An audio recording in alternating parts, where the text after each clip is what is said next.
speech. Thank you very much. Gil, Charlotte, thank you very much.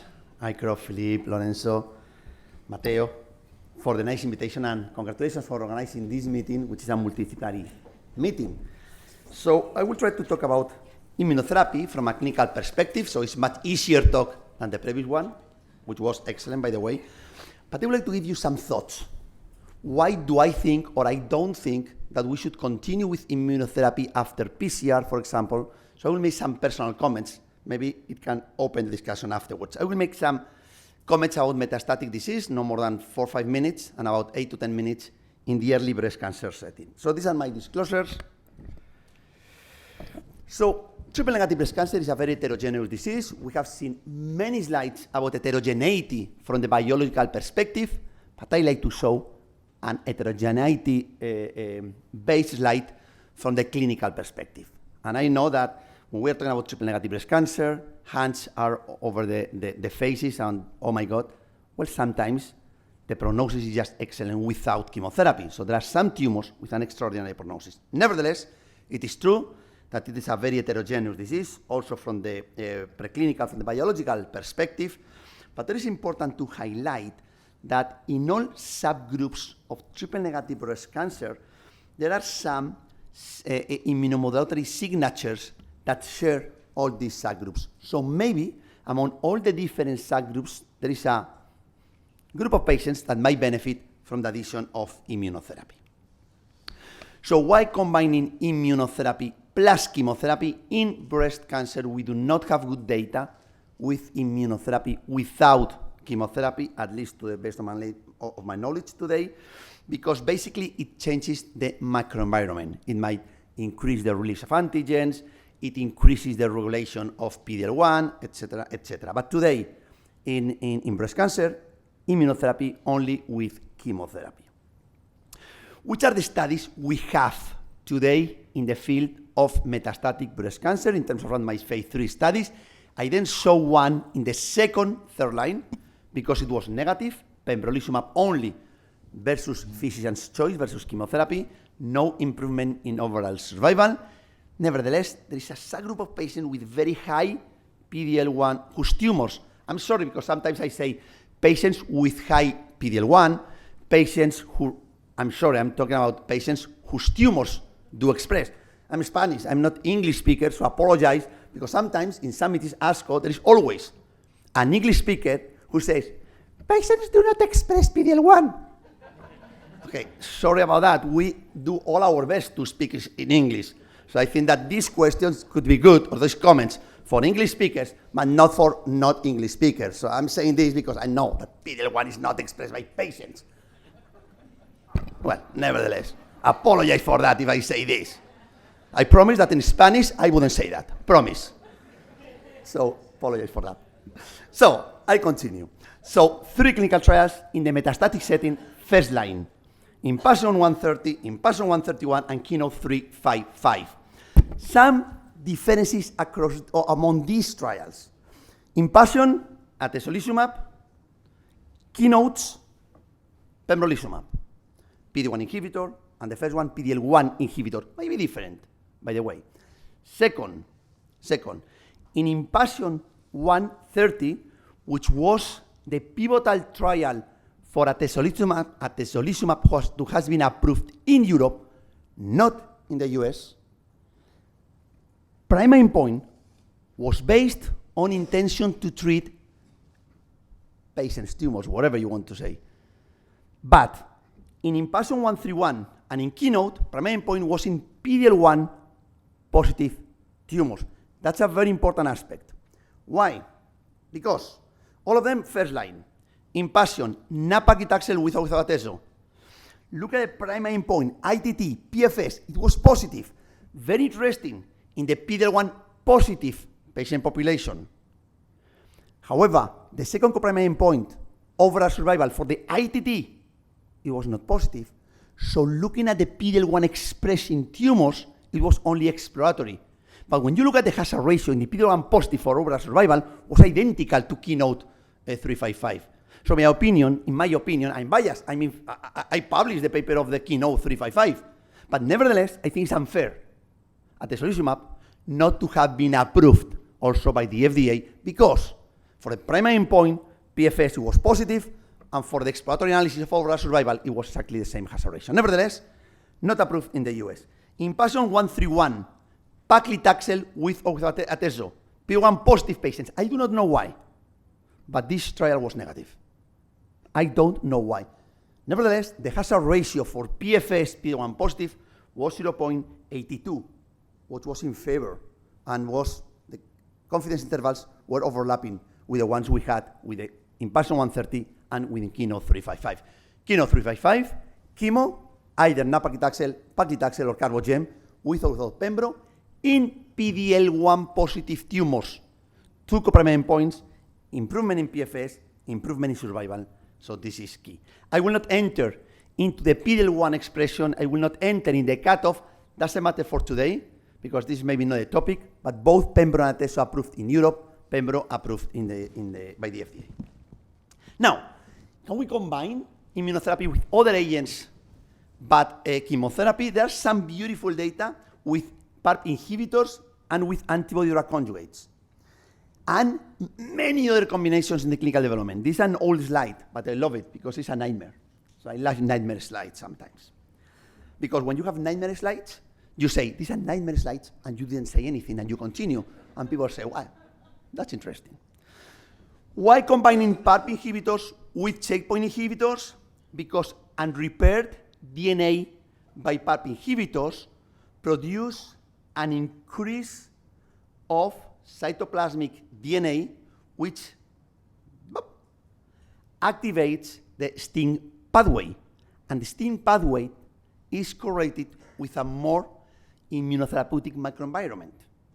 Nevertheless, I don't show data just for not confuse.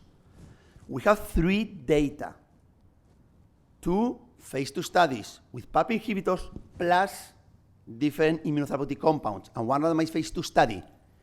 Nothing of interest. So the activity we see is the same we see with PARP inhibitors only. However, there are beautiful data combining antibody-drug conjugates with immunotherapy, and this is important. Why? Because TDM1 is approved in the adjuvant setting, and the future trastuzumab deruxtecan will be probably approved. So there are beautiful data in the first-line setting and also beyond, combining different antibody-drug conjugates with different immunotherapeutic compounds. And the overall response rate and the median PFS seem to be much better than what we might expect with either of these drugs by themselves. So for example, in Begonia, first-line, triple-negative breast cancer, small number of patients, independent or regardless of PD-L1 expression, overall response rate 74%. So something very interesting. There will be in the future ongoing clinical trials also for the PD-L1 negative population exploring antibody conjugates plus immunotherapy. Early triple negative breast cancer, quickly. Many clinical trials. Many clinical trials. I would like to make comments about 3 of them only. Let's start with the KEYNOTE-522, and this will be the basis for the next talk, I guess, because this is something we have in the clinical practice today. KEYNOTE-522, chemo with or without pembrolizumab. And chemo here includes platinum compounds. We have a great debate in Singapore. We designed this trial in Singapore, 7:30 a.m. It was nice. And the greatest debate was about including or not carboplatin as backbone chemotherapy with paclitaxel. And we finally agreed to include it. So surgery afterwards, followed by either pembrolizumab or placebo. Co-primary endpoints, PCR, it was achieved based on this PCR. There was an accelerated approval, I guess, by the FDA, and also the second primary endpoint, I will show in a minute, was positive. Important message here. Immunotherapy in the metastatic setting, approved only in PD-L1 positive tumors. In the early breast cancer setting, regardless PD-L1 expression. PD-L1 seems to be a maybe prognostic marker in terms of PCR, but not a predictive for the benefit of immunotherapy. Okay? So it benefited the same. Why is that? I don't know, but we have two data coming from two trials. One of them is the NeoTrip. Doesn't matter about the trial design. I don't like it, to be very honest. I don't know if you were involved. I don't like it. I like Real Madrid. I hate Barcelona. That's life. I don't like this study. I love the other one. That's life. I am here. I am biased. When I'm here, you can ask. Nevertheless, no, I don't like, because I always love clinical trials when the control arm is a standard of care. I don't like when the control arm is not standard. That's what I don't like. It's very nice for preclinical research. That's lovely, but not to make final conclusions, in my opinion. Nevertheless, it's very interesting because they demonstrated here very nicely that after chemotherapy induction, chemotherapy plus immunotherapy, you observed an increase in the PD-L1 expression, something that has been also observed in the Eclipse trial. This is a beautiful trial with different arms, all of them with immunotherapy, with different pathway inhibitors, whatever. But the key message here is that in both trials, the conversion rate from PD-L1 negative to PD-L1 positive was in the range of 64-65%. So maybe, at least in the early breast cancer, I don't know, maybe the rationale or the hypothesis why PD-L1 negative or PD-L1 tumors benefit the same was because we increased the expression of PD-L1. I don't know, but nevertheless, these are the data we have. So these are the three trials we have today with data. KEYNOTE-522, second primary endpoint, improvement in event-free survival, 6-7% absolute benefit. Impassion 031 and Gepard Nuevo. Nevertheless, these last two trials were phase 2 studies. The first one was around my phase 3. We are waiting later this year the second randomized phase 3 study, which is Gepard 12 or 12, I don't know, 12. That's interesting because it's identical to Keynote, identical with atezolizumab instead of pembrolizumab. But these are identical trials. It's a copy, paste. It was funny because I saw, doesn't matter how, I saw one of the drafts. I was pembro written there. So it's copy, paste.